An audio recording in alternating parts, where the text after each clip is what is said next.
She cheated to save us, but it cost everything. If this story hits you in the gut, don't forget to like, comment, and subscribe to Viora for more raw, unforgettable tales that cut deep. I didn't mean to check her phone, I was just grabbing it to order pizza. But at 2:17 a.m., a single notification lit up the screen, and it wasn't from me. It was from him. And that's when my world started to crack. My name's Connor Blake. I'm 34, a financial consultant with a solid 7-figure portfolio, a restored craftsman house in Raleigh, and a marriage that until 6 months ago I thought was bulletproof.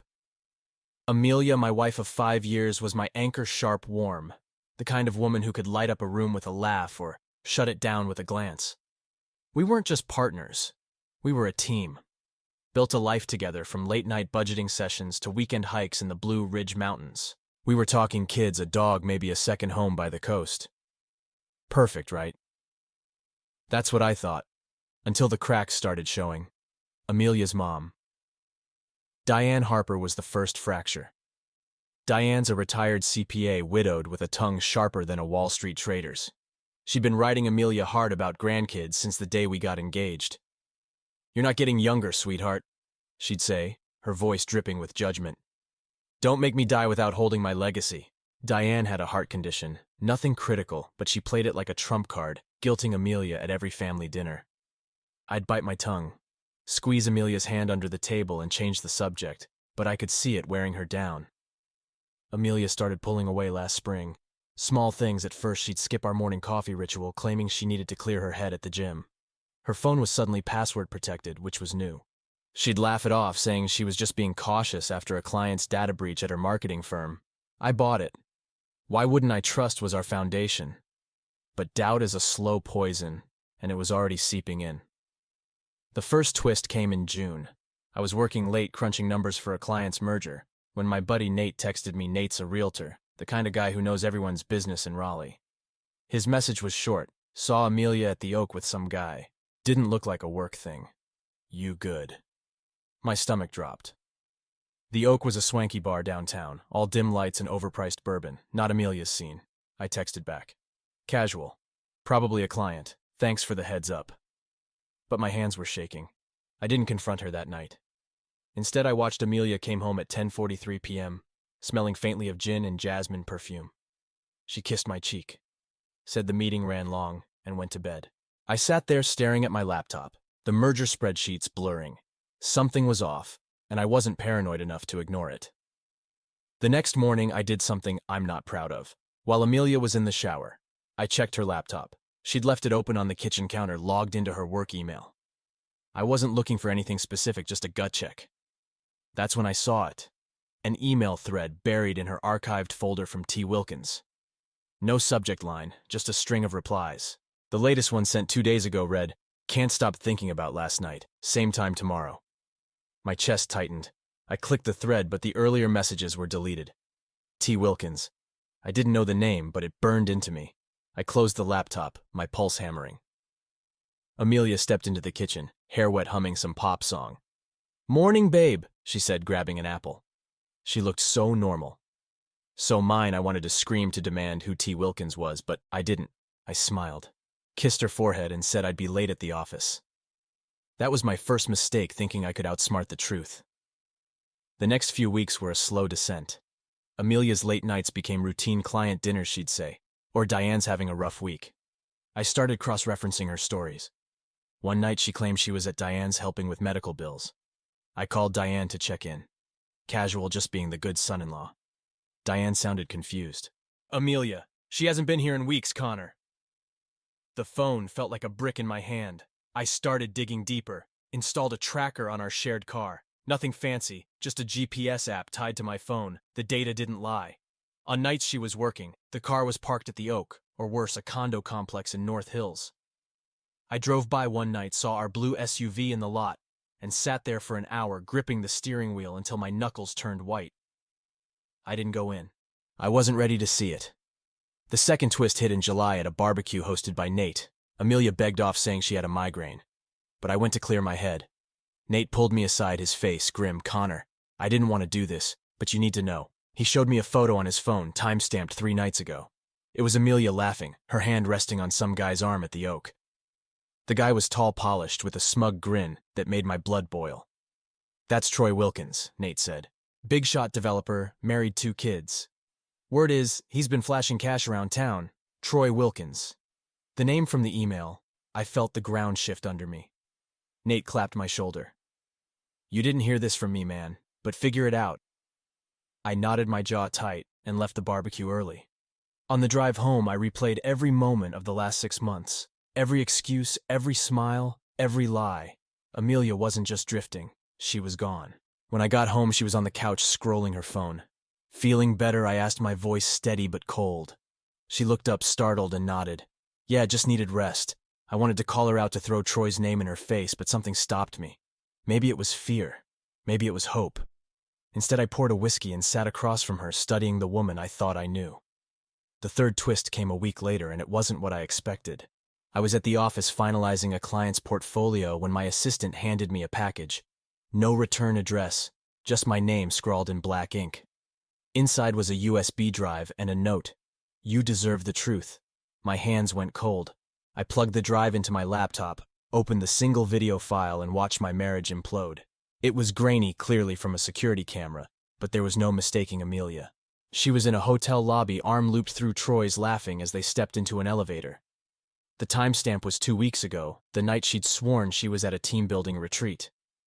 The video cut to another angle, them leaving the elevator, her head on his shoulder, his hand low on her back. I stopped the video. I couldn't breathe. That night, I didn't go home. I checked into a motel, sat on the edge of the bed, and stared at the USB drive in my hand. My phone buzzed, Amelia texting, "Where are you getting worried?" I didn't reply. The man I was the one who trusted her was gone. What was left was anger, raw and sharp, and a question I couldn't shake. Why? The next morning I went to a PI, one of those guys you see in movies with a cheap suit and a cheaper office. His name was Ray Coleman, ex-cop. No nonsense. I slid the USB across his desk and told him everything. "I need answers," I said. "Not just who, but why." Ray nodded, took the drive, and promised to report in a week. "Fair warning, Blake," he said, lighting a cigarette. "Truth like this, it's a blade. Cuts deep." Ray wasn't wrong. His report came faster than expected. 4 days delivered to my office in a manila envelope. I locked my door, opened it, and read, "Troy Wilkins, 38, real estate developer, net worth around $12 million. Married to Claire Wilkins, a pediatrician with 2 daughters. Known for discreet arrangements with women funded by offshore accounts, Amelia had been meeting him for 3 months, starting after a networking event at her firm." Ray included photos Amelia and Troy at the Oak at the condo, even at a gas station, her laughing as he pumped gas. But the kicker was the why Ray's notes mentioned Diane. Apparently, she'd been pushing Amelia to secure her future code for finding someone with deeper pockets than me. Diane had met Troy at a charity gala, introduced him to Amelia, and kept nudging her toward him. "Your husband's steady but steady doesn't build empires." Diane had said, according to a text Ray intercepted. Amelia, caught between her mom's venom and her own doubts, had caved. It wasn't love, it was pressure, ambition, and a lie. She told herself to justify it. I sat back, the report shaking in my hands. Diane's meddling didn't excuse Amelia, but it explained her. The woman I loved was drowning in her mom's expectations, and I'd been too busy building our life to notice. Part of me wanted to storm Diane's house, lay into her for poisoning us, but that wasn't me. I'm a man who solves problems, not makes them. The fourth twist came that night. I went home ready to confront Amelia, but she wasn't there. Her car was gone, her phone off. I called Diane, nothing. Then at 11:08 p.m., my phone pinged with a text from an unknown number. "Check your mailbox." I ran outside, heart pounding, and found an envelope. Inside was a single photo, Amelia sitting alone in a diner, staring at a coffee cup, her face hollow. On the back, in her handwriting, "I'm sorry, Connor, I broke us. I drove to the diner, but she was gone. The waitress remembered her, said she'd left with a man in a suit." Troy. No doubt I sat in the booth where she'd been, the coffee still warm, and felt something I hadn't in months, clarity. Amelia wasn't just cheating. She was running from me, from Diane, from herself, and I wasn't sure I could save her. I sat in that diner booth until the neon lights buzzed out at 2 a.m., the coffee cold, Amelia's note burning a hole in my pocket, her words I broke, us looped in my head. But they didn't explain anything. They just made me angrier. I wasn't ready to let her slip away, not without answers. So I did what I do best. I worked the problem. First thing I did was call Ray Coleman, the PI. It was 2:13 a.m., but guys like Ray don't sleep. Need you to track her, I said, voice low like I was closing a deal. She's with Wilkins, find them. Ray didn't ask questions, just quoted a number and said he'd have something by noon. I hung up, drove home, and spent the rest of the night on the couch staring at the ceiling, our wedding photo hung above the fireplace. Amelia's smile mocking me, I turned it face down. By 11:47 a.m., Ray delivered. His email was blunt. Wilkins owns a penthouse at 421 North Hills. Security's tight, but I got eyes on Amelia's car in the garage. She's there. Photos attached. I opened the files. Grainy shots of Amelia stepping out of her SUV, head down, Troy's arm around her waist. My jaw clenched so hard I thought my teeth would crack. Ray's last line hit like a punch. Wilkins is leaving for Miami tomorrow. Private jet. She might be with him. Miami. The word felt like a deadline. I grabbed my keys, but before I could bolt, my phone rang. It was Diane, Amelia's mom. Her voice was sharp, like she was scolding a client. Connor, where's my daughter? She's not answering my calls. I almost laughed. Diane, the puppet master, acting like she cared. Ask Troy Wilkins. I snapped and hung up. Let her stew on that. I drove to North Hills, the penthouse looming like a glass fortress. The doorman, a guy in his 50s with a cheap suit, eyed me like I was trouble. I'm here for Troy Wilkins, I said, flashing a business card. Financial consultant. He's expecting me. The guy hesitated, then buzzed me through amateur move. But I wasn't complaining. The elevator ride to the 32nd floor felt like an eternity, my pulse hammering with every ding. When the doors opened, I stepped into a hallway that screamed, money marble floors, modern art, the works. Troy's door was at the end, slightly ajar. I heard voices. Amelia's soft and strained, and Troy's smooth like he was pitching a deal. I didn't knock. I pushed the door open and walked in. Amelia was on a leather couch, her knees pulled up, eyes red like she'd been crying. Troy stood by a bar cart pouring bourbon, his suit jacket slung over a chair. He saw me first, his smirk fading fast. Connor. Amelia gasped, standing so quick she knocked over a glass. It shattered on the floor, the sound cutting through the silence. Sit down, I said, my voice low, controlled. Troy raised a hand like he was calming a dog. Let's not do anything stupid, Blake. I ignored him, locking eyes with Amelia. You've got 10 seconds to explain why you're here, or I walk and we're done. Her lips trembled, but she didn't speak. Troy stepped forward. She's here because she wants to be. You're not her keeper. That's when I snapped. I crossed the room in 2 strides, grabbed his collar and slammed him against the wall. His bourbon splashed across my shirt. You don't get to talk, I growled. Amelia screamed. Connor, stop. But I didn't let go. Troy's face went red, his hands clawing at mine. You think you can buy her, I said. She's not your deal to close. Amelia pulled at my arm, sobbing. Please, Connor, it's not what you think, I released. Troy, who stumbled coughing and turned to her. Then what is it? Because I've got photos, videos, texts. You're not at Diane's. You're not at work. You're here. Her face crumpled, and for a second I thought she'd break. But then Troy laughed, a cold, sharp sound that made my skin crawl. You really don't get it, do you? He said, straightening his tie. She's not here for me. She's here for you. I froze. Amelia looked away, her hands twisting together. What the hell does that mean? I demanded. Troy smirked like he'd won. Tell him, Amelia, or I will. She took a shaky breath, her voice barely a whisper. I thought I was protecting us. My head spun. Protecting us from what she kept going, words tumbling out. Diane kept saying we weren't enough. That you weren't enough. She said Troy could secure our future investments connections, a way to make sure we'd never struggle. I stared at her, the room tilting. You're telling me you slept with this guy for money?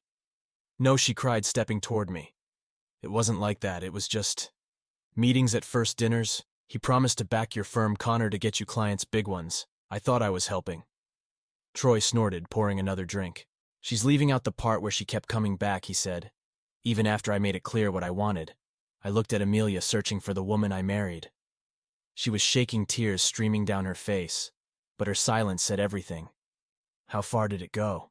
I asked, my voice barely audible. She didn't answer. Troy did far enough, he said, and I swear I saw red. I didn't hit him. I wanted to, but I'm not that guy. Instead, I turned to Amelia. Pack your stuff. We're going home. Now she nodded, grabbing her purse, but Troy stepped in front of her. She's not going anywhere. He said she made a choice. That's when I saw it. The fear in Amelia's eyes, not of me but of him. This wasn't just an affair. Something was wrong. Deeper than I'd realized. I shoved past. Troy grabbed Amelia's arm and pulled her toward the door. He shouted after us something about contracts and consequences, but I didn't care. In the elevator, Amelia was silent, her breath hitching.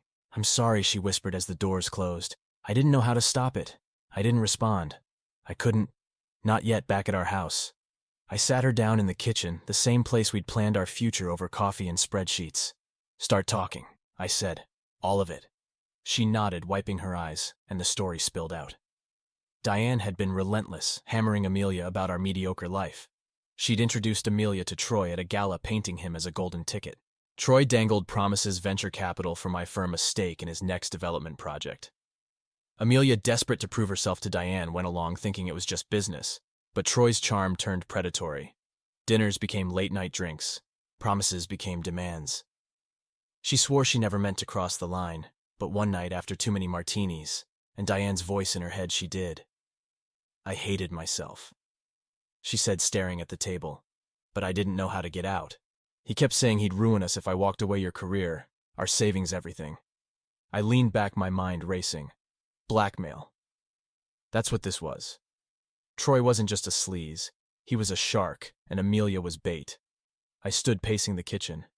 "Why didn't you tell me?" I asked. She shook her head. I was ashamed. "And Diane?" She kept saying you'd leave me if you knew Diane. That woman was a virus infecting everything. I grabbed my phone, ready to call her, but Amelia stopped me. "There's more," she said, her voice breaking. "I'm pregnant." The world stopped. I stared at her, my mouth dry. "Is it—" I couldn't finish. She nodded, tears falling. "It's yours, Connor. I swear I got tested last week. It's early, but it's ours." Relief hit me like a wave, but it was short-lived. A baby didn't erase the lies. It didn't erase Troy. Before I could process, my phone buzzed. A text from Ray Wilkins is moving cash offshore accounts. Looks like he's covering something big. "Want me to dig?" I typed back, "Yes, everything." If Troy thought he could threaten my family, he was about to learn who he was dealing with. The next twist came 48 hours later. Amelia was at her sister's, giving me space to think. I was at my office combing through Ray's latest report when Diane showed up unannounced. She stormed in, all pearls and venom. "You're ruining her life, Connor," she spat. Troy was her chance to be something. "And you dragged her back to this?" She gestured at my office like it was a dump. I stood towering over her. "Troy's a predator, Diane. And you fed her to him." Her face twisted, but she didn't back down. "You're not enough for her. You never were. She needs a man with vision. That's when I lost it." "Get out," I said, pointing to the door, "and stay the hell away from us." She left, but not before hissing. "You'll regret this." That night, Ray called with a bombshell. "Wilkins is in deep with some shady investors," he said. "Money laundering may be worse. Amelia's name is on some documents, consulting contracts, shell companies. She didn't know, but she's tied to it." My blood ran cold. Troy wasn't just cheating on his wife. He was using Amelia as a pawn in something bigger. And if the feds came knocking, she'd take the fall. I drove to Amelia's sister's place, my mind racing. When I told her, she broke down. "I didn't sign anything." She sobbed. "He said it was just for show." I believed her, but belief wasn't enough. We needed proof. I called Ray, told him to pull every string he had. Find the paper trail. I said, "I want Troy buried." The final twist of the week hit like a freight train. Ray sent me a file, emails between Troy and a lawyer discussing cleaning up loose ends. Amelia was mentioned not by name, but as the consultant. The emails hinted at a plan to pin a chunk of Troy's dirty deals on her if things went south. I forwarded everything to a lawyer friend, Mike Larson, who specialized in white-collar crime. "This is serious," Connor Mike said. "If Troy's moving money, he's spooked. You need to act fast." I looked at Amelia curled up on her sister's couch, exhausted and scared. For the first time in weeks, I didn't see the liar. I saw the woman I'd vowed to protect. "We're going to fix this," I told her, my voice steady, "but you need to trust me." She nodded, reaching for my hand. I didn't pull away, but I didn't squeeze back either. That night I sat in my car outside Troy's penthouse, watching the lights in his windows. My phone buzzed a text from an unknown number. "Back off, Blake, or she pays." I stared at it, my grip tightening on the steering wheel. Troy wasn't just a cheater. He was a coward hiding behind threats. I wasn't backing off. I was coming for him. But the real question gnawed at me. Could I save Amelia without losing myself? Or was the cost of trust already too high? The text stared back at me from the glowing screen. Back off, Blake, or she pays. My fingers hovered over the reply button, itching to fire back something sharp. But I stopped. Troy Wilkins wasn't worth the keystrokes. He was a snake, and snakes don't fight fair, they slither. I tossed the phone onto the passenger seat and peeled out from the curb, the Raleigh skyline blurring past. Amelia was at her sister's, scared and pregnant with my kid. Troy's threats weren't just words. They were a noose tightening around her. I had to move fast but smart. This wasn't about revenge anymore. It was about survival. Back home, I locked the door and spread Ray's files across the dining table, the same one where Amelia and I used to split takeout and dream about the future bank statements. Shell Company records emails Ray had dug deep. Troy's empire was a house of cards built on laundered money and shady deals. Amelia's name was sprinkled through the paperwork tied to consulting gigs she never knew about. Troy had played her, used her loyalty to Diane to pull her in, then framed her as a fallback if his schemes collapsed. The feds were already sniffing around his investors, according to Ray. If they found those documents, Amelia could face jail time. My wife, my kid, I wasn't letting that happen. I called Mike Larson, my lawyer friend, at 6:03 a.m. He picked up groggy but alert when he heard my tone. "Mike, I need a plan," I said, pacing the kitchen. "Troy's pinning his dirt on Amelia. We've got evidence, but it's not enough to clear her yet." Mike was quiet for a second, then said, "Get me everything Ray's got.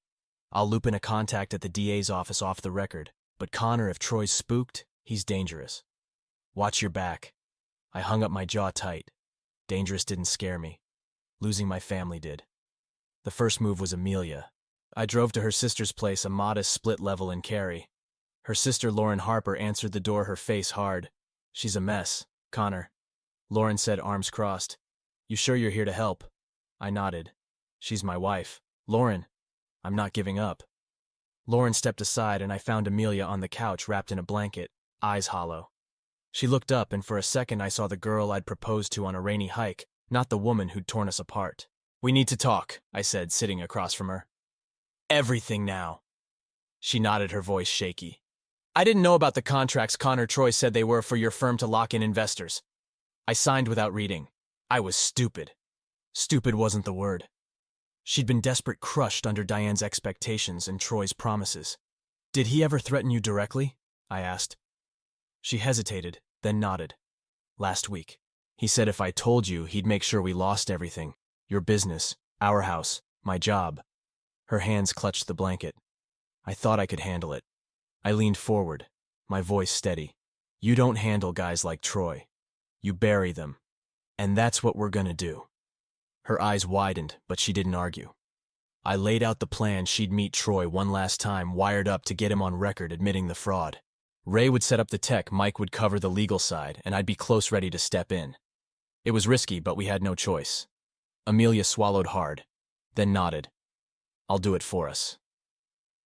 The setup took 24 hours. Ray got us a discreet audio rig small enough to hide in Amelia's purse. Mike prepped a script to coax Troy into spilling without tipping him off. The meet was set for the Oak, Troy's favorite haunt, at 8 p.m. the next night. I didn't like sending Amelia in alone, but she insisted. "I got us into this," she said, her voice firm for the first time in weeks. "Let me help get us out." I didn't argue. The old Amelia, the one who'd fight for us, was back, even if just for a moment, the night of the sting. I parked across from the Oak, Ray in the passenger seat, monitoring the feed. Amelia walked in her navy blazer. Crisp hair pulled back, looking every bit the professional she was. The wire was live. Her voice clear. "Troy, we need to talk," she said, sliding into a booth. His reply was smooth, cocky. "Missed me already, huh?" I gripped the steering wheel, my knuckles white. Ray shot me a look. "Easy, Blake, let her work." The conversation started slow. Troy dodging, Amelia pressing. Then she hit the script. I found papers with my name. Troy Consulting Contracts. I didn't sign half of them. "What's going on?" His tone shifted, guarded. "You're overthinking it? Just paperwork to keep the investors happy." She pushed harder. "Don't lie to me." "Are you setting me up? If the feds come, am I the one they'll blame?" Silence. Then Troy laughed low and cold. "You're smarter than I thought. Yeah, your name's on a few things. Keeps my hands clean. You try to run, I'll make sure they find you first." My blood boiled, but Ray grabbed my arm. We got him. That's enough, I shook him off. Not yet. Amelia kept going, her voice steady. So you used me. All those promises about Connor's firm, the investments, that was a lie. Troy leaned in, his voice clear on the wire.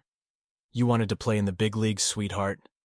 This is the cost. You're in too deep to walk away now. That was it. I was done listening. I was halfway out the car when Ray's phone pinged. A text from his contact at the condo's security desk. Wilkins has company. 2 guys armed just went up to his place. My stomach dropped.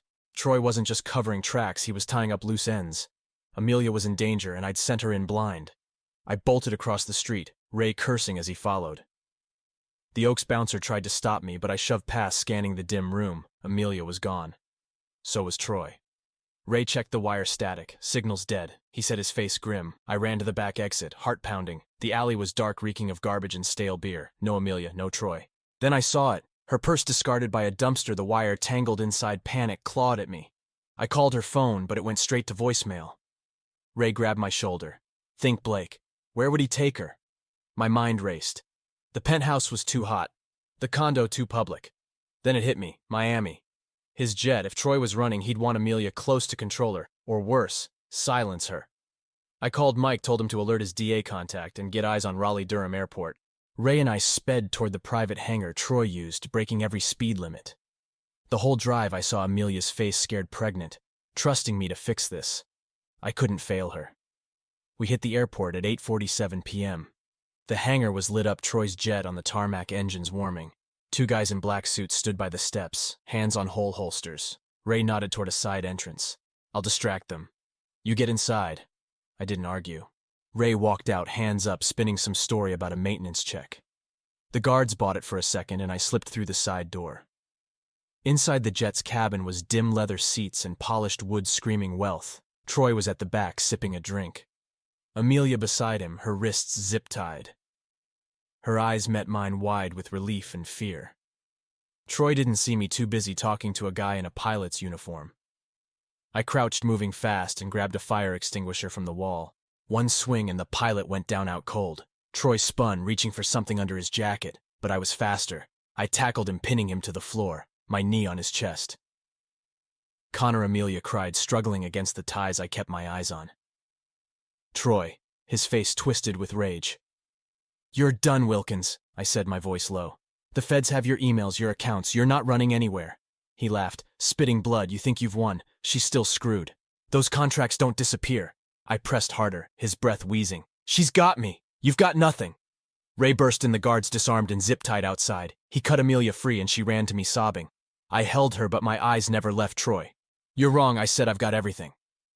Sirens wailed in the distance. Mike's DA contact had come through. The feds swarmed the hangar, cuffing Troy and his goons. Amelia clung to me, her body shaking. For the first time in months, I felt her, really felt her, not the lies or the betrayal, but the woman I'd sworn to stand by. The aftermath was a blur. Troy was indicted on money laundering and fraud, his empire crumbling overnight. The feds cleared Amelia after Mike handed over Ray's evidence proving she'd been coerced. Diane predictably played victim, claiming she'd only wanted the best for her daughter. I cut her off. No calls. No visits. Amelia didn't fight me on it. She was done living for her mom's approval. We moved to a smaller house, a fixer-upper in Durham, to start fresh. Amelia's pregnancy was high risk, the stress taking a toll, but she fought for our kid with a strength I hadn't seen in years. I rebuilt my firm, taking on smaller clients, focusing on stability over flash. We talked a lot about the affair, the lies, the pain. Some nights I'd wake up, see her sleeping, and wonder if I could ever trust her again. Other nights I'd remember the hangar, her eyes locked on mine, and know I'd fight for her anyway. 6 months later, Amelia gave birth to our daughter, Lily. Holding her, I felt something shift. Hope maybe, or forgiveness. Not complete, not yet, but enough to keep going. Amelia wrote me a letter that night, left it on my pillow. I'll spend my life earning you back, it said. Thank you for not giving up. I didn't reply. I didn't need to. She'd see it in my actions, the way I'd always shown her I cared. But here's the thing. Trust once broken doesn't just heal. It's a scar, a reminder. I love Amelia, but I check her phone sometimes. Not because I want to, but because I can't help it. She doesn't flinch when I do. Maybe that's progress. Or maybe it's just survival. I'm sitting in Lily's nursery, now rocking her to sleep. The rally skyline faint through the window. Amelia's downstairs humming as she washes dishes, the sound carrying up like a promise. I wonder if we'll make it, if love can outlast the damage. I don't have the answer. But I'm here, and so is she. What would you do? Stay and rebuild, or walk away and start over? Like what you heard. Hit that like button, share your thoughts in the comments, and subscribe to Viora, because the next story might just be your favorite one yet.